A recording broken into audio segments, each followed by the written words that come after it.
You're listening to an Airwave Media Podcast. Ben Franklin's World is a production of Colonial Williamsburg Innovation Studios.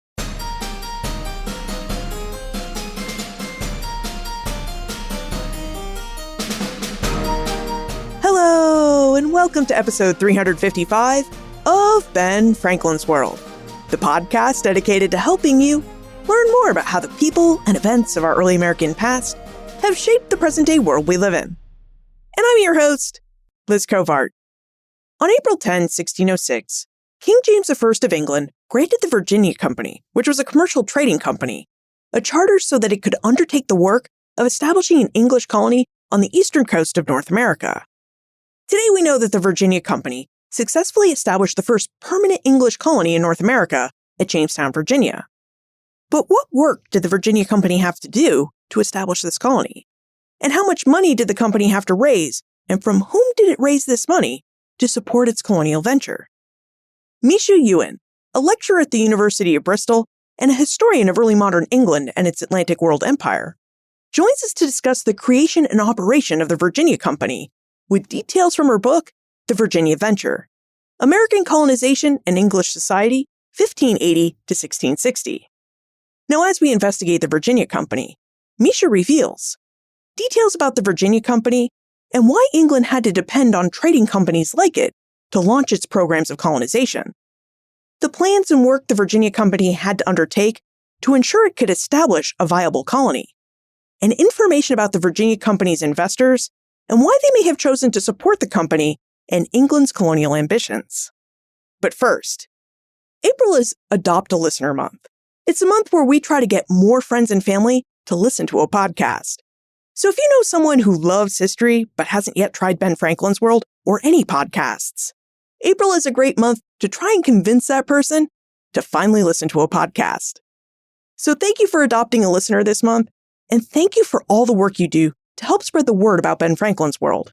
The team and I really appreciate your help, and you've really expanded the audience for this show. So thank you very much. Okay, are you ready to venture behind the scenes of the Virginia Venture? Let's go meet our guest historian.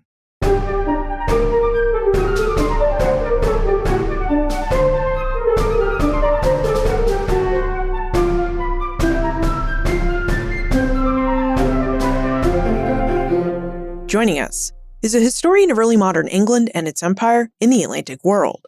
She's held fellowships from Yale University, the Huntington Library, and the Folger Shakespeare Library. Presently, she's a lecturer in early modern history at the University of Bristol, and she joins us today to discuss the creation and operation of the Virginia Company, with details from her book, The Virginia Venture, American Colonization and English Society, 1580 to 1660. Welcome to Ben Franklin's World, Misha Ewan. Thank you for having me.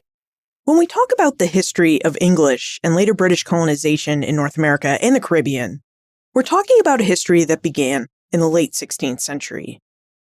Misha, what was the English and later British Empire like during the late 1500s and early 1600s? Could you help us get a better feel for England and its colonial claims during this pretty early period? So there was no empire to speak of in this period, as we would later understand it, but there are attempts to establish permanent settlements in North America. Under Queen Elizabeth, she grants letters patents to colonists to go and explore the east coast of North America. And in the 1580s, they established the Roanoke colony, which obviously fails. But during this period, there's also attempts at colonization in Ireland. And in fact, many of the men who have experience of colonization in Ireland later go and settle in North America.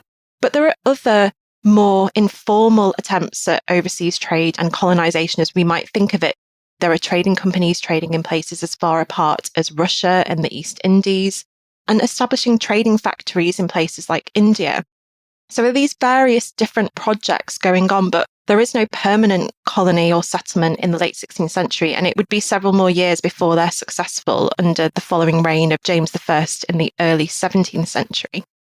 What was the draw of colonization for England? Why was England interested in establishing permanent colonies in places like North America?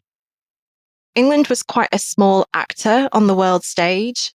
It's a Protestant nation, and I think they feel threatened by Spanish influence.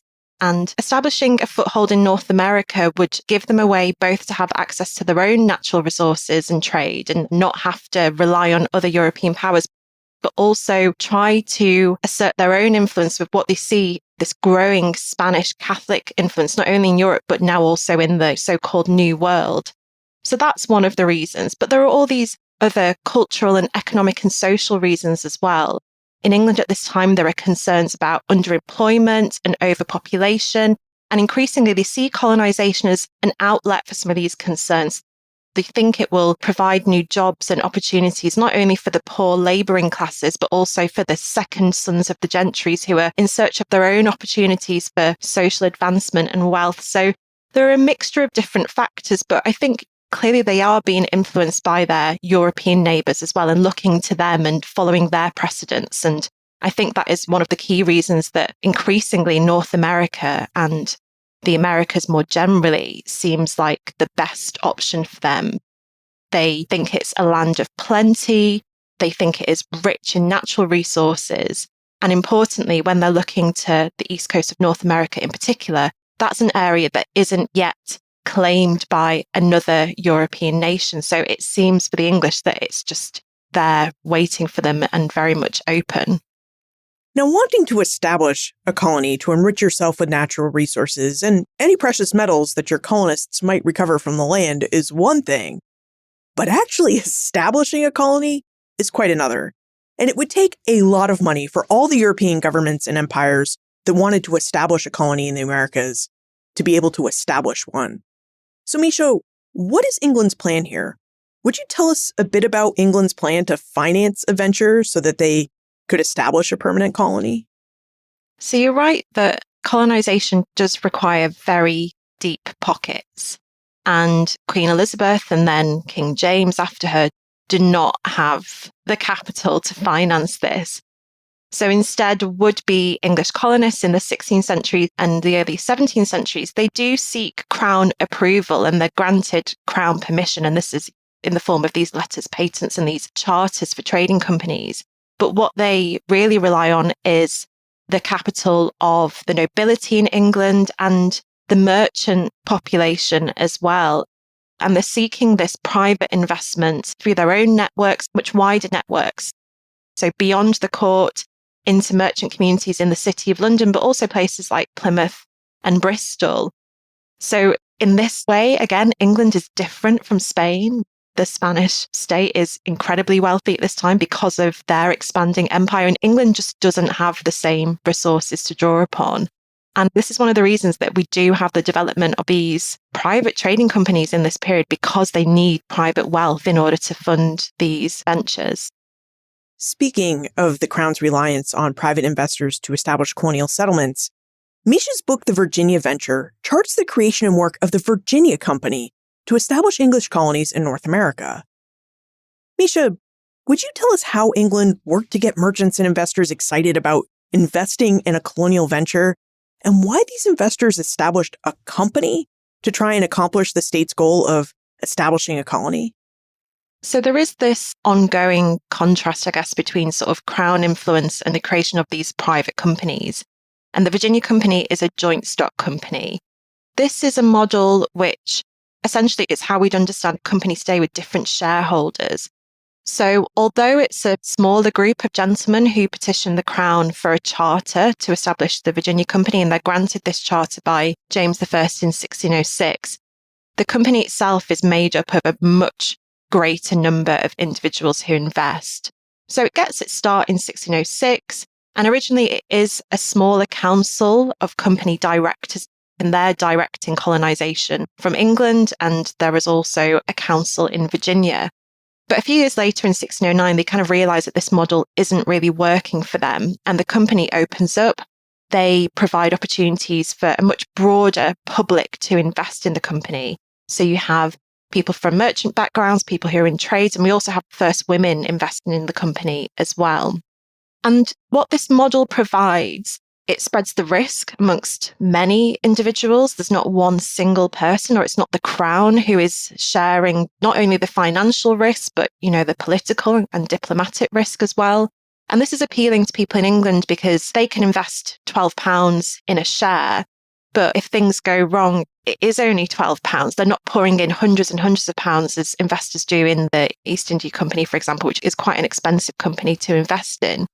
And they spread this risk amongst themselves. So you have people who invest in groups, sometimes with colleagues or neighbours or other members of their family. Your description of the Virginia Company, at least the company as it was structured in 1609, after it decided to allow more people to participate, your description of the Virginia Company seems to reveal how the company really transformed the scope of England's national campaign to establish colonies in North America.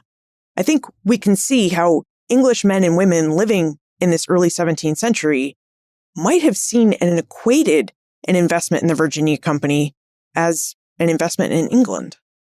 Yeah, correct. And it's from this point onwards, really, that we see the membership of the company expand to include people from different social backgrounds and classes as well, though that's not how they would have thought of it themselves at the time, but people who are in professions and trades, so members of livery companies, but also women from merchant backgrounds.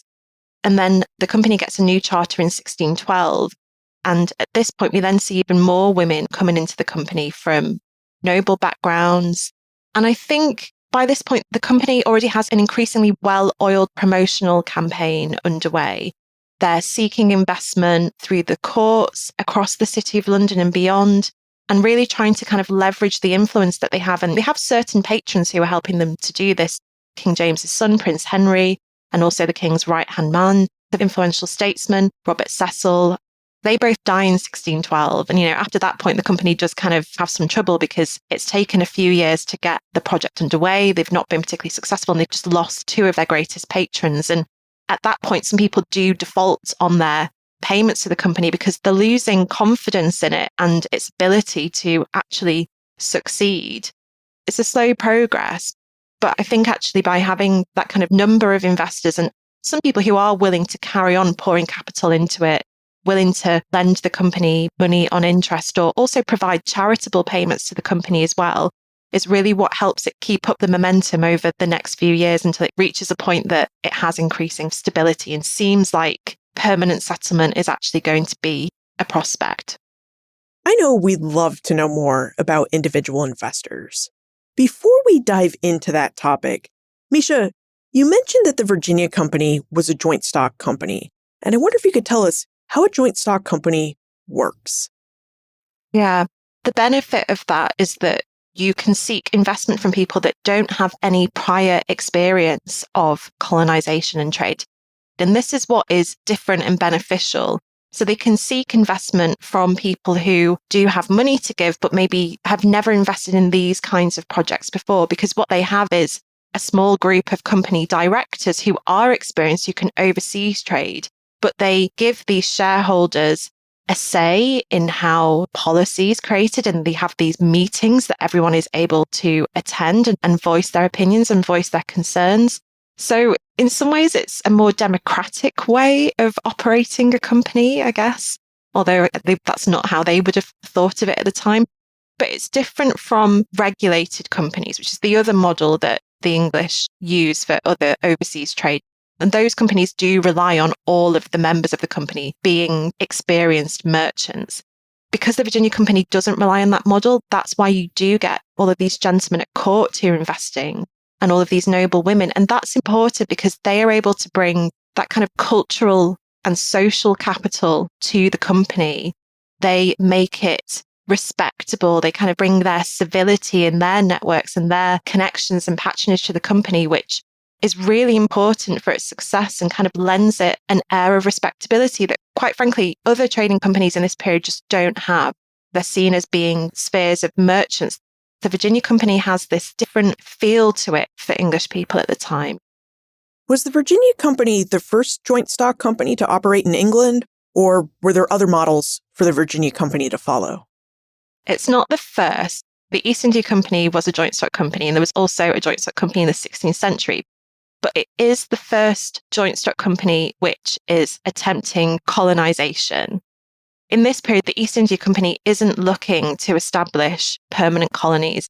Colonization comes much later.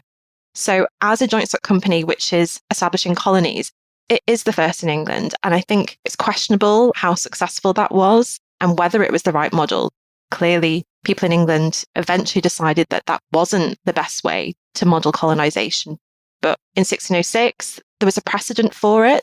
And actually, many of the people who were involved in the East India Company, which received its charter just 6 years before, also invested in the Virginia Company. So there's that kind of shared experience and shared practice there, sort of in the community of merchants and nobility in London who are looking both to North America and looking eastwards to India and the East Indies as well. It sounds like the Virginia Company generated a lot of excitement in England because you have this respectable organization that anyone can participate in, and its purpose was to establish the first permanent English colony in North America. And if you think about it from that 17th century perspective, that's really exciting and patriotic if you're an English person. Now, in order to actually establish a colony, you need to have plans. So, Misha, what were the early plans of the Virginia Company to establish a colony, and what kind of marketing material did the company produce to encourage interest and investment from all sorts of English people? So I should caveat everything I'm going to say now with the fact that before 1618, none of the company's own records have survived.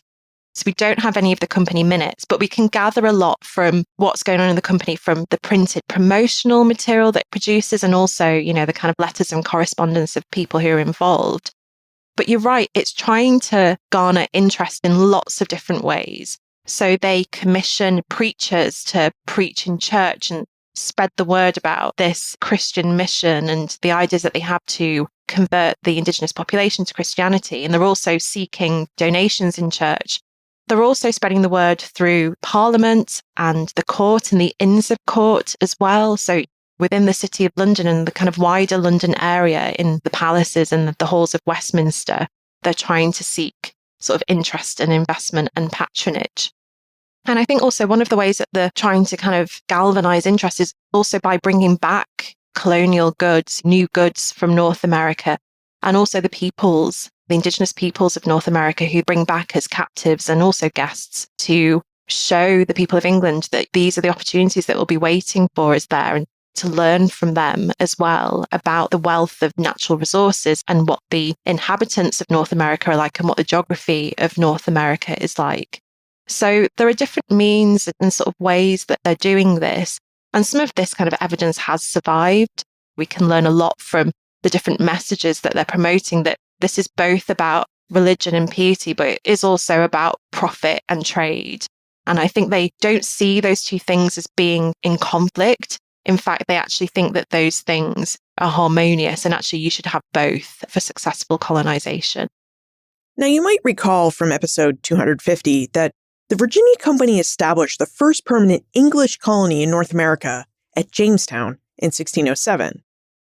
Misha, would you tell us how Jamestown was selected by the company as the site for the first permanent English settlement in North America, and about the different work and planning that the company had to do to establish the colony at Jamestown? The men that went to Jamestown were given very clear instructions. They were to find a site that was 100 miles up a navigable river. And one of the reasons for this was that they believed that they would be able to go in search of the Northwest Passage, but they also wanted to find a site that they could easily defend against any potential Spanish attack. And I think going to the site in person, which I've done a couple of times now, really gave me a much better sense as a historian of why that place would have appealed to them. It sits on this expansive river. You can kind of see in all directions. It's wooded. They have access to water. It was rich in animal and plant life. And as far as they're aware at this point, there is a local, potentially friendly indigenous population that they believe they'll be able to establish trading relationships with. And of course, this part of North America, not exactly the Chesapeake, but the Carolina Banks, that is somewhere that they have been before. They have experience of it. And even since the failed Roanoke colony, there have been other exploratory ventures to the Chesapeake. So there's some familiarity when they, happen upon Jamestown. But I think there is also a matter of chance in these things. And I think it's interesting now to wonder whether their fortification of Jamestown, did they see that as permanent, or did they think that maybe they might go in search of a site elsewhere?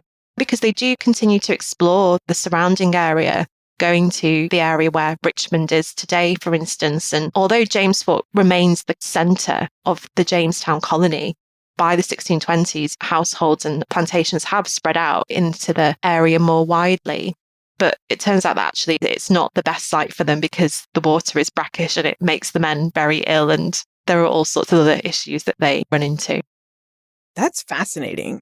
It sounds like the leadership of the Virginia Company had a bit of an idea of the geography of Virginia. We just heard you describe how they gave fairly specific instructions to its settlers for establishing a colony, and those specific instructions may not have had exact knowledge of Jamestown Island or the surrounding area, but enough knowledge that the colonists were able to take some discretion about how and where they would settle in the Jamestown area.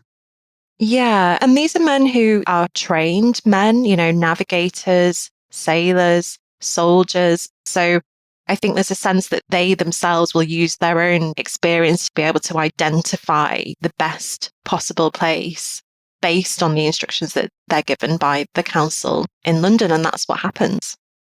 Now, if we were colonists on this voyage to establish Jamestown, what kind of work would we expect to do when we arrive at Jamestown Island? What work went into establishing this first permanent English settlement? So I guess the first priority for them was to fortify. They are worried about a foreign attack, but they're also worried about protecting themselves against any potentially hostile local indigenous population as well. And I guess the second thing that they would be worried about is supplies. They would have brought supplies with them, but they would know that those supplies were going to run out at some point, and they would have to think about how they were going to get foodstuff. And I think looking at the group of men that were in that first group, that group of 104 men and boys who arrived at Jamestown, I think gives a sense of their ideas about what would make a successful colony. So they have labourers, men who I guess they envisaged would plant and produce food and build and fortify as well. But they have a blacksmith, they have a tailor, there's a mason, there are several carpenters, and there's a preacher as well who's there to look after the godly health of the colonists. So I think that kind of gives a sense of they did expect that once they had done those kind of basic things, that they could look to expand their industry there. But trade would also be a crucial part of that, as well as producing their own colonial goods like tobacco and vines for wine and the silk industry and all these other ideas that they have that met with mixed success. Establishing a colony at Jamestown seems to have required a lot of labor. You mentioned that these initial colonists included a lot of skilled craftsmen, as well as a lot of unskilled laborers who were capable of building a fort, cutting down trees, and that sort of unskilled work. Misha, did you ever get a sense that when you looked at the Virginia Company records, the records that we still have that haven't been lost to time, what costs the Virginia Company incurred to establish and keep a colony running? Again, because these earlier records are missing, we don't know exact figures. But I guess if we look at the number of investors and the amount of capital that they pour into the venture, which is in the many thousands, which is not enough, quite frankly, I think we know that this is a very expensive endeavour. And some of the earlier printed material, which does survive, shows that they are quickly realising that they aren't sending colonists with enough food and with enough supplies because things are actually much more difficult than they anticipate.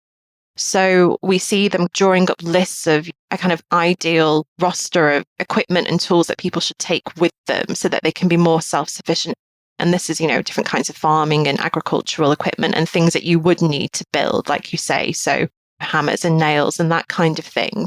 But quickly, as it dawns on the company that investor capital will not be enough, they do look to other ways to raise investment from a broader public of people in England. And that involves everything from charitable donations and one-off payments to the company and loans, but also things like the company lotteries, which actually proved to be remarkably profitable for the Virginia Company.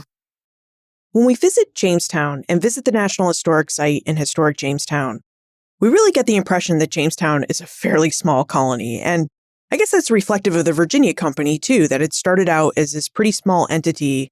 But as soon as expenses and lives that you had to have to colonize grew, it sounds like the company gradually had to expand. So right now, we need to take a moment to thank our episode sponsor. When we get back, we'll look into the details of the Virginia Company's expansion. Do you enjoy art? If so, you should be aware that the art museums of colonial Williamsburg will be opening a brand new exhibition called Eddie Arning Artist. Eddie Arning created bold and colorful pieces using wax crayons and oil pastels to feature birds, animals, and scenes from everyday life. Eddie drew many images from his memory, and he also drew inspiration from illustrations in popular magazines. Arning was born in Texas in 1898. Due to mental illness, he spent 30 years of his life in the Austin State Hospital. It was only after his discharge to a nursing home that Arning began to draw and paint. He was most active with his artwork between 1964 and 1973. The Art Museums of Colonial Williamsburg's Eddie Arning Artist exhibition will open on May 6, 2023. To learn more about this exhibition and how you can come to view it, visit benfranklinsworld.com/Eddie. That's benfranklinsworld.com/Eddie, spelled E-D-D-I-E. Misha, the Virginia Company seems to have grown larger and larger as it required more and more assistance from the English public to keep the colony of Jamestown afloat with more settlers and supplies. Do we have an accurate picture of this? Did the Virginia Company's growth coincide with the colony's need for more settlers and supplies?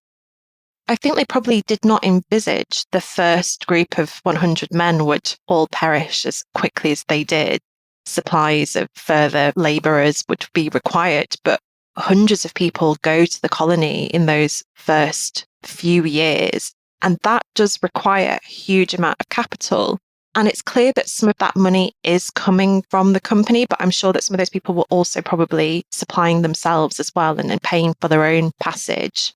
But yeah, it's an expensive endeavour, and investors in England don't see any return on that, which is why some of them do begin to default on their payments, because they think maybe the company's swindling them out of the money because they can't imagine where it's going. And their response is, this is going to be more costly than we imagined. And actually, we're going to need to carry on investing before we see any returns. And that might take some time. You know, there are no quick wins here. They don't find gold. They aren't successful producing any desirable commodities immediately.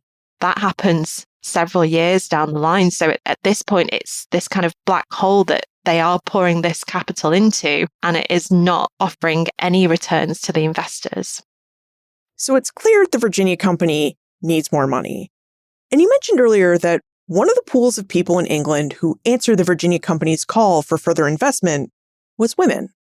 And I think that's one of the best and curious finds of your book, The Virginia Venture, is that women come to the aid of the Virginia Company. So would you tell us more about the women who decided to invest in the Virginia Company and what their motivations were for investing in this work of colonization? So it's a relatively small group of women who are named as shareholders. So in 1609, there are a couple of women who invest who are both from merchant backgrounds. One of those women you know quite a lot about. She was a woman called Catherine Huverblock, who was from a Dutch merchant family. She's widowed twice over, and she becomes very rich, and she has a background as an independent merchant. It's women like that that the company can appeal to because they have money to spare. They are interested in these new innovative schemes that might mean an influx of new goods into the marketplace. But for women like that, as well as some of the noble women who invest a bit later, and some of these noble women do already have connections to the company. But what I found, which was really interesting, was that a lot of these women were related to each other as well.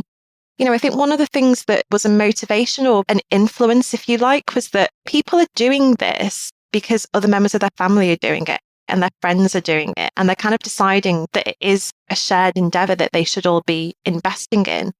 And I think for these women, of course, there is a hope or an expectation that they will see some kind of financial benefit from this. but it's something that also allows them to establish themselves as more respectable members of their community. And this is not something that's entirely new. Women in this period do lend money and they do invest as a way to become these more influential economic actors in their communities. And I think that they're using the Virginia Company in a similar sort of way. They're making their mark in this realm that from the outside does seem to be typically very macho and male and militaristic. But these women can do something different. They can lend it civility and respectability that I think men at court cannot achieve. And they can leverage influence in other ways as well through their own family networks. And I think one thing that was interesting for me looking at the records is that it's clear that women are often the key to men's investment. Women's marriage portions are sometimes being used by their husbands to invest in colonial ventures. And this is not unique to Virginia. It happens later in places like Barbados as well. But upon marriage, some men suddenly come into this small fortune and they're using women's capital in this way. And equally, when husbands, fathers, brothers, sons die, they are deciding to leave their shares in their companies to their female relatives because clearly they see it as something that might offer them some financial security if it does end up being extremely successful. I imagine that women's motivations in many ways were similar to men's. I'm not sure how much they differed. Another woman that I have studied, a woman named Rebecca Romney, was a very influential woman in the London Protestant community. And she decides to lend the company money at precisely the same moment that the company is in conversation with the separatists in Leiden about providing safe harbour for them in the colony. And for me, that was just really intriguing to think that perhaps she was lending money to the company at this time because there was hardship, and actually they used that money to further fortify Jamestown. But I did wonder, was she motivated to do it at that particular moment and kind of give them their help because of what she knew it was doing politically to help these Protestant separatists? So often we're kind of reading between the lines a little bit with these sources because what we know about these women is often fairly scant. But there are scraps like that of evidence in the Virginia Company's archive that I think are potentially quite revealing about what it was that garnered their interest. One of the things that I really wanted to do in the book is take this beyond just the traditional list of shareholders, which is often what people have focused on, but instead look at the women who lent the company money or provided charitable donations, because that is still an investment of a kind. And I think it's important, and it's certainly important to the company at points in time when it needs all the help that it can get. And women, sometimes the people who are stepping in and willing to provide that financial assistance. Misha, this is just really fantastic research, and I wonder why you think it has taken so long to uncover the fact that women were investors and sometimes significant investors in the Virginia Company and in England's initial colonization plans. And I ask this because when we talk about colonization, it's really a very male-dominated story. Men went out to settle the colony, men did all the work to create the colony, and men provided the finances needed to create and sustain the colony. And yet, we've just found out that women also did a lot of this work to create and establish new colonial settlements. If you look at the cold figures, you cannot overstate women's involvement compared to the numbers of men that invested. There are only 12 women who are named as shareholders. While there are greater numbers of women who, like I said, donate money or lend it money or inherit shares and in that way become shareholders, it's still a minority. But I think what's interesting about looking at women is that it can allow us to understand new things about the company and new things about the role of women in colonial projects more generally in this period that, we haven't maybe appreciated or understood before. The example of a woman like Cecily West, who was married to Thomas West, Lord Delaware, the fact that she later petitions Charles I and says, I need help, I need a pension because I gave all my money to my husband and he invested it in Virginia. It just makes me think there could be more examples like that, and we might never know about them because the records just may have not survived. But I think it is worth uncovering some of these stories like you say, to show that this project was being influenced by women and it was being influenced by gendered ideas, not just in terms of we need to send more women to the colony and women will be crucial to the colony because they will raise our children and teach them to speak English and keep our English customs going, but also that they see women as important as potential investors. There was one funny example I came across when I was doing research. Actually, in the New York Public Library, they have some archives there relating to Virginia investors. And in the 1630s, there's a colonist who is trying to get his plantation off the ground again. And when he's trying to persuade some of his male friends to invest, he says, I already have certain gentlewomen who have invested, but they would like their names to stay secret. And I always thought that was quite funny because it may well be that he had found these gentlewomen who wanted to invest and didn't want to be credited. But I wondered, did he think that that would be more persuasive for these men if they think that gentlewomen have invested because there's a certain credibility there, perhaps? I'm sure other people will come along and hopefully they might have other ideas. But I think it's something that we need to do more research into and perhaps in other colonial spheres as well. You also mentioned earlier that one of the other ways that the Virginia Company expanded its pools of potential investors was that it encouraged more people to participate by running lotteries. Would you tell us about these lotteries and the types of people who would have participated in them and therefore supported the Virginia Company? Yeah, so the company is granted permission in 1612 to start holding these lotteries as a way to generate capital for the colonial venture. It first starts off holding these lotteries in London. They have a few different sites that they use. And we know that these spaces are built from the ground up, these so-called lottery houses, and they're decorated. And there are accounts of people in the company going around to inspect them and see how the work is coming along. But the first lotteries in London are not successful. They have to keep pushing back the dates because enough people are not buying the tickets. And they think that maybe this is because it's a little bit too expensive for most ordinary people that live in the city. So a few years later, they start rolling out these lotteries in other cities instead. And they do a couple of things. They reduce the price of the ticket. So you can now buy a ticket for 12 pence or 1 shilling, which is fairly affordable for most people. And they also make the drawing of the lots more immediate. So beforehand, you bought your ticket and you had to wait around for a few days before you found out whether or not you'd won anything. This time round, they take the lotteries to towns around England. So everywhere from Manchester in the northwest, all the way down to places like Bristol and Gloucester in the southwest of the country. And they time them to coincide with different events and festivities. So when the lottery goes to Chester, for example, it coincides with the city's midsummer celebrations. So it's a time of the year when people are already flooding into the city for trade and entertainment. And by having the lottery there at that time, they hope that they can exploit this captive audience. And this model, this new model of these lotteries that travel around, are much more successful. And we know from court records of incidents when things go wrong at the lotteries that people of, much lower social class, the labouring poor, were buying tickets. And one way that they were doing this was by spreading the cost of ticket amongst themselves. So very much like how people who bought shares in the company might do that. So if a shilling for a ticket was too much, they maybe chipped in, 1 pence each. And there's one account in Wells, which is a town in the southwest of England, of the people taking their winnings to the pub after and buying beer and cake. So it just gives you a sense of the way that people who didn't have very much were able to, in their own way, invest in the colonial project. And I think it's significant because it generates a huge amount of money for the company, around £29,000, which was a significant amount of money. But I think it's also interesting when we're thinking about how did ordinary people contribute to this project and how did they become aware of it as well?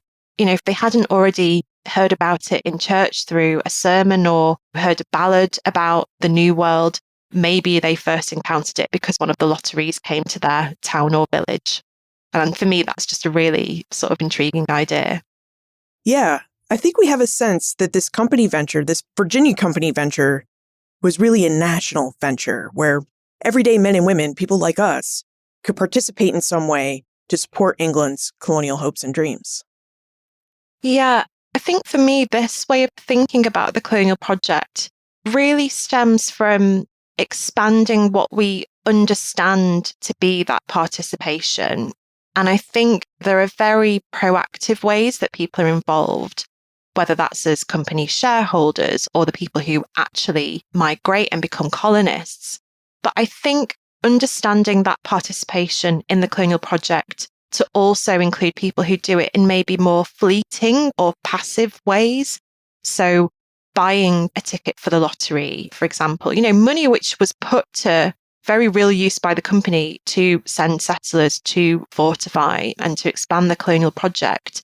But I also think about these fleeting examples of the women, for example, who provided lodging and food and washed the clothes of colonists in the weeks and days leading up to their departures and supplied foodstuffs for the ships.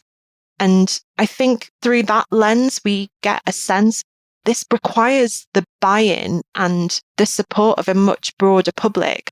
And I think some people would think, that's not significant, it's not important, how much did they understand about what they were doing? But I think it almost doesn't matter how much they bought into it personally. The fact is that they helped to make it possible. And without their help and their investment in the various different ways that happened, the project would not have been successful and the English would not have succeeded in establishing a colony in North America. And I think this is important for how people in Britain today understand its colonial past, because we have tended to think that this is something that a very elite group of men were involved with, and actually other people were not aware, they were not interested, they didn't participate. But I think it kind of forces us to reckon with the fact that this was something that was made possible by ordinary people as well. And how does that change the ways that we think about our colonial past and its legacies for us today? That's what I'm sort of really interested in. It's like you're reading my mind, Misha, because I was just thinking, I wonder how knowing about the participation of this really broad cross-section of the English population in the colonial program changes how we understand colonization today. So, as you've been thinking about this too, I wonder if you would tell us about your thoughts on how this more widespread story of participation in English colonization and in English imperialism impacts our views of English history and England's legacy of colonization. I think something that I'm probably bringing to this research is my point of view as a British scholar in Britain.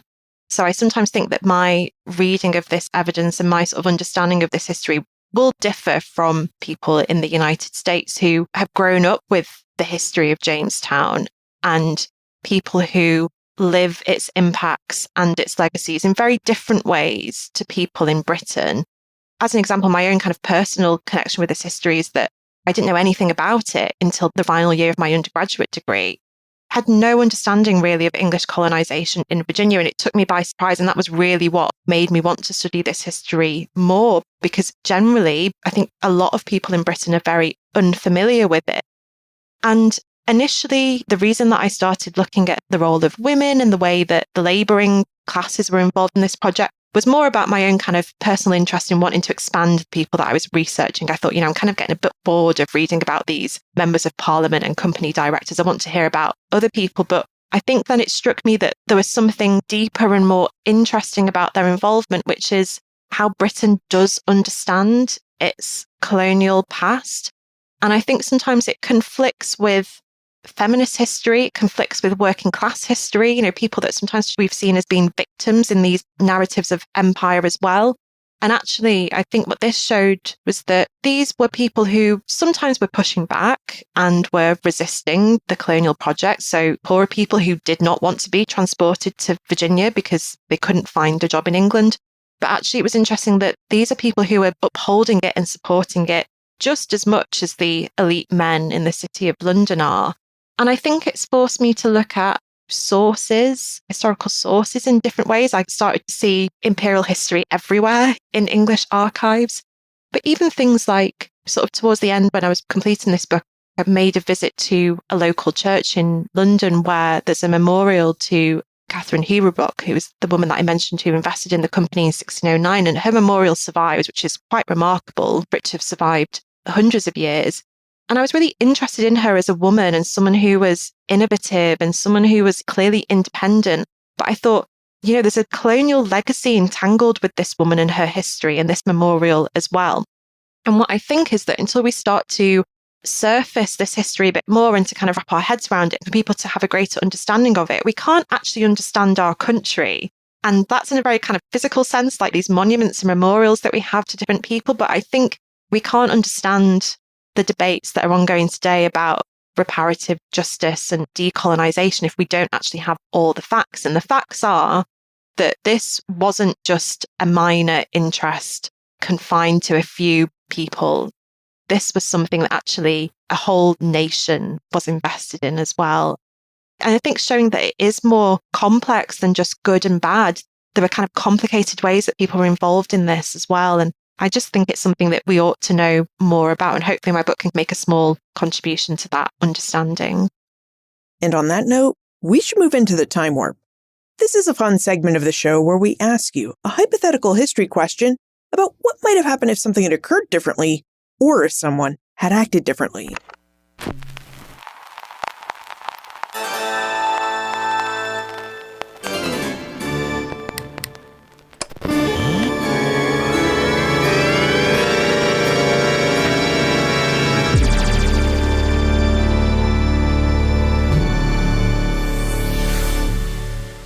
Misha, in your opinion, what might have happened if the English crown had found a way to finance its colonization in North America and the Caribbean on its own? How might the trajectory and success of the colony of Virginia have been different if the Virginia Company had never existed? I think it would have looked very different. Under James I, I think if he had had the money to finance this, I think that what would have developed would have been something more akin to a trading post.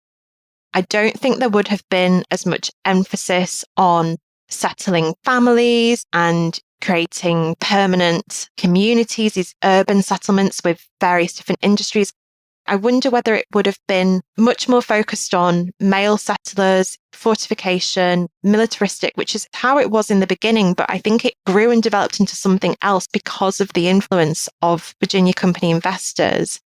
And I think one really good example of that is the creation of the General Assembly in 1618. This House of Assembly gave colonists a hand in governing themselves. And this actually was something that James did not appreciate. And a few years later, when the company was dissolved, he says that he doesn't want to see a company managing colonization again. He doesn't appreciate the political sort of character that colonization had begun to have. Members of the Virginia Company talk about the creation of a new Commonwealth. And that term, Commonwealth, has obviously stayed part of the Virginia legacy to this day. But that was a word that had both the meaning of a new state or a polity, but it also had Republican undertones. And I think it's an ongoing debate for scholars. How much did some of these people involved in the company think that they were creating this new kind of Republican state far away from the English crown? And I think we'll probably never agree on that. But I think the direction that it went in, that actually there was much more of a political emphasis on the way that the colony would develop, is something that I just don't think would have happened under the direction of the crown. And I think also under the direction of the crown, I don't think we would have seen this expansive participation of people across England like we were just talking to. I think it's a project that would have stayed much more closely entangled with the court. I don't think we would have found examples of people as far-flung as Manchester and Bristol getting involved as well. Well, we know that the Virginia Company was just one company of colonization. Of course, after the Virginia Company, there would be the Massachusetts Bay Company and others. So, Misha, is your next research project about these companies, or are you researching something completely new? I'm moving away from companies. So the past few years, I've been researching the role of women in colonization in Barbados. And I think that was probably a natural progression for me in some ways. I just find the role of women in English colonization fascinating. And again, I'm interested in the role of women in colonization in Barbados itself, but also what women in England do to uphold colonization in Barbados, including plantation slavery, women as absentee slave owners. And I think this will be research that will help us to better understand the British involvement in colonization in this later period and how slavery develops and how that then develops in England as well, and looking at that through the lens of women and their participation and connections. What is the best way for us to contact you if we have more questions about the Virginia Company and England's early program of colonization? Yeah, so people can find me on Twitter at Misha Ewan. And I also have a website, which is mishaewan.com. So my email address is on there, and I'm always happy to hear from people if they have questions or want to discuss this further. And they can find out there about my book, but also some other articles that I've written about colonization, including the role of women in the East India Company and Newfoundland as well. So yeah, go and take a look. Misha Ewan, thank you so much for joining us and for taking us behind the scenes of the Virginia Company and for showing us just how widespread support was among English people for England's colonization plans in North America. Thank you so much. It's been great. Misha's comment about how people in England don't have a good understanding of their colonial past really took me by surprise. This is a history that contributed a great deal to the events of early America and to the founding of the United States. So I'll be honest, I had to take a moment to let that information sink in. And now that I have, I suppose this lack of knowledge is similar to how we Americans don't learn enough about topics in our early American past, which is, of course, why we enjoy this podcast. Every time we get together, we have a chance to go deeper into early American history and explore different topics that we knew little about. And this was truly the case with our conversation with Misha. Before Misha's study, scholars knew very little about the widespread involvement of people from all over England and from every English social and economic level to support England's early programs to establish colonies in North America. And as we just discovered, people participated in carrying off these plans in different ways. When it came to the direct support of the Virginia Company, some people invested and became shareholders. Some people bought shares for themselves, and others purchased partial shares when they pooled their money together to buy a share with a group of friends or family. Other English men and women didn't buy shares in the Virginia Company. Instead, they purchased one of the company's lottery tickets. And still other English people didn't directly support the company, but directly supported its colonists by taking care of their food, lodging, and supply needs before they departed for the Virginia colony. As Misha related, when we look at the history of Jamestown and the history of Virginia, we can see that lots of elite and everyday English people supported the idea that England should create and establish colonies in the Americas. They believed it was in their nation's interest to have a colony that could enrich their country with natural resources, new markets for English goods, and perhaps, just perhaps, precious metals. After all, the Spanish were finding lots of gold in Mexico, so why not the English? It is important to remember that while we have just explored colonization from the English point of view, a story which looks to be filled with optimism and opportunity, colonization and colonialism did not and does not look like an optimistic topic to everyone. And we've heard this on the podcast. European colonial schemes meant violence, danger, and exploitation to many different Americans and African peoples. So when we look at the history of colonization, and really all histories, we need to consider the many points of view that exist and existed. It's only when we do this work, when we read our history books, watch our documentaries, and comb through the research that we may be doing in libraries, that we can develop true understandings of what it was like to live in and experience early America. You'll find more information about Misha, her book, The Virginia Venture, plus notes, links, and a transcript for everything we talked about today, all in the show notes page. BenFranklin'sWorld.com/355. Friends tell friends about their favorite podcasts. So if you enjoy Ben Franklin's World, why not adopt a listener this month and tell your friends and family about the show? Production assistance for this podcast comes from my colleagues at Colonial Williamsburg Innovation Studios. Joseph Edelman, Holly White, Ian Tonat, and Taylor Fisher. Breakmaster Cylinder composed our custom theme music. This podcast is part of the Airwave Media Podcast Network. To discover and listen to their other podcasts, visit airwavemedia.com. Finally, what other European colonial companies or colonization schemes would you like to explore? Tell me, Liz at benfranklinsworld.com. Ben Franklin's World is a production of Colonial Williamsburg Innovation Studios.